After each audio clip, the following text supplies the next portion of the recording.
He's always been quiet. Scene 2 of 8. Margaret finds herself doing it again the next morning. Not anything large, nothing that could be pointed to and named, just small adjustments made in the moment, each one placed carefully enough that it might still pass as ordinary. At breakfast, she pours a glass of orange juice and sets it in front of Simon without thinking. He looks at it, then at her, as if checking whether it was meant for him. "It's yours," she says. He nods and wraps both hands around the glass before taking a drink. Margaret reaches for the carton again. Evan is already watching. "You didn't ask if I wanted any," he says after a moment. She pauses, then looks at him. "Oh," she says, as if just noticing. "Of course." She sets another glass down and pours it for him. "There you go." Evan takes the glass, but he doesn't drink. Instead, he watches Simon. "Don't spill," he says. Simon steadies the glass, though it hasn't moved. Margaret reaches out and adjusts it slightly anyway, her fingers resting for a moment longer than needed. "He's fine," she says. Evan's chair scrapes softly against the floor as he leans forward. "I know," he says, but he keeps watching. After breakfast, Margaret finds Simon in the living room with a box of cards spread out in front of him.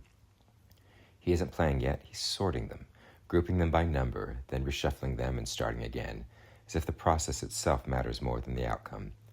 She sits down across from him. "Show me how you do it," she says. He looks up, surprised, but begins to move the cards again, slower this time, aware of being watched. "This one goes here," he says quietly. "Why?" He hesitates. "I like it there," he says. Margaret nods. "That's enough." He places the card. It fits. Evan appears in the doorway. "What are you doing?" he asks. "Cards," Margaret says. "With him?" Evan asks, stepping into the room. With him? Evan asks, stepping into the room. "Yes." Evan washes Simon's hands. "You're doing it wrong," he says.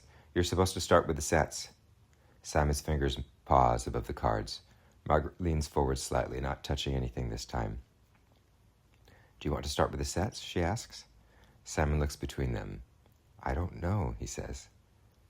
"That's because you haven't learned it properly," Evan says, already reaching in. Margaret places her hand over the cards before he can move them. "Let him finish," she says. Evan stops. He doesn't pull back immediately. His hand hovers there, suspended, waiting for the next instruction that doesn't come. "Why?" he asks again. Margaret meets his gaze. "Because he started it." There's a pause. Evan withdraws his hand. Simon places the next card, then the next. The arrangement takes shape slowly, unevenly, but it holds. Evan watches the entire time. Later, in the backyard, Simon sits on the steps, pulling small pieces of grass from the edge of the lawn and lining them up along the concrete. Margaret sits beside him. "You used to make patterns like that," she says. He nods. "I still do." She watches his hands move. "You used to show me what they meant." Simon stops. For a moment, the space between them opens, something almost familiar moving through it. "I don't remember what they meant," he says. "That's all right," she says. "You can make new ones." He considers this, then places another piece down. Across the yard, Evan is running. Not playing exactly, moving in loops, stopping and starting, changing direction without warning. Every so often he looks back toward them, checking, recalculating, then continuing. "What is he doing?" Margaret asks. "He's making it better," Simon says. "For who?" Simon doesn't answer. That afternoon, Margaret stands in the kitchen with her sister again, drying dishes that don't need to be dried. "He's quieter," she says, not specifying who. Her sister shrugs. "He's always been that way." "He didn't used to be with me." "That was different," her sister says. "He was younger." Margaret nods, though the explanation doesn't hold. "I could take him out for a bit," she says, setting down the dish. "Just to get him out of the house." Her sister doesn't turn around. "He doesn't really like that anymore." Margaret leans against the counter. "He used to." "Well," her sister says, rinsing another plate, "people change." The water runs longer than it needs to. In the living room, Simon is sitting closer to Evan now. Not by instruction, not deliberately, just closer. Evan is talking again, explaining something about how the yard should be rearranged, how the chairs could be moved to make more sense of the space.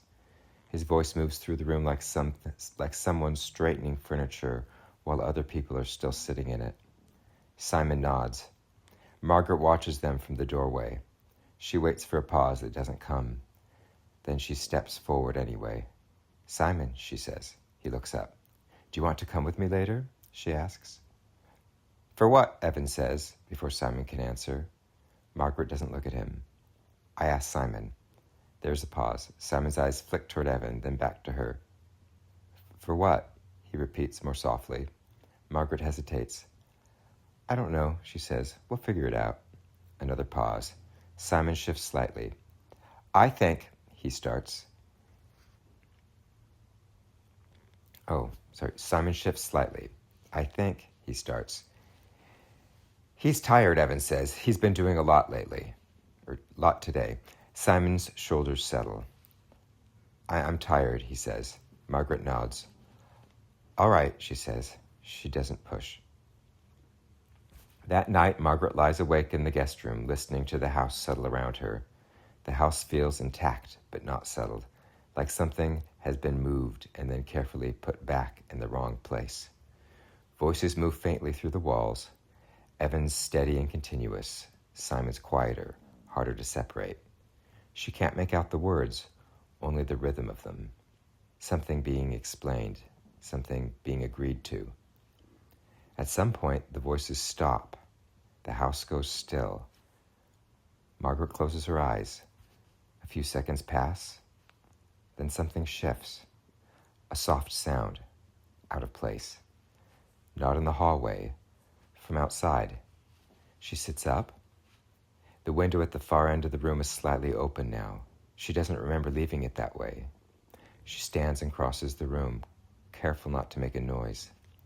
By the time she reaches it, the yard is empty. Still. Then, movement. Fast. Low to the ground, crossing the far edge of the grass and disappearing beyond the fence before she can follow it.